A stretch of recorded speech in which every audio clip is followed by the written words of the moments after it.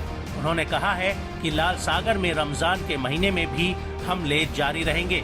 उन्होंने कहा कि फिलिस्तीनियों के समर्थन में यमन में हर हफ्ते बड़ी रैलियां हो रही हैं और इन रैलियों में लाखों लोगों की भीड़ उमड़ रही है। मलिक का कहना है कि ये भीड़ दिखाती है कि यमन के लोग गाजा के समर्थन में डट कर खड़े हुए हैं, लेकिन हूती के हमलों से दुनिया की शिपिंग इंडस्ट्री बर्बादी के कगार पर है।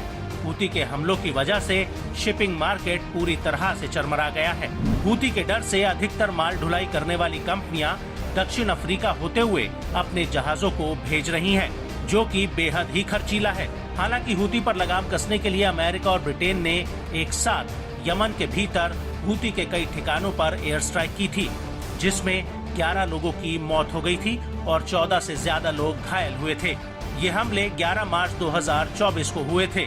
अमेरिकी सेना सेंटकॉम का कहना है कि उसने आत्मरक्षा में 6 एयर स्ट्राइक की थी। इन हमलों में एक पानी वाला ड्रोन और 18 एंटी शिप मिसाइलें तबाह हो गई थी।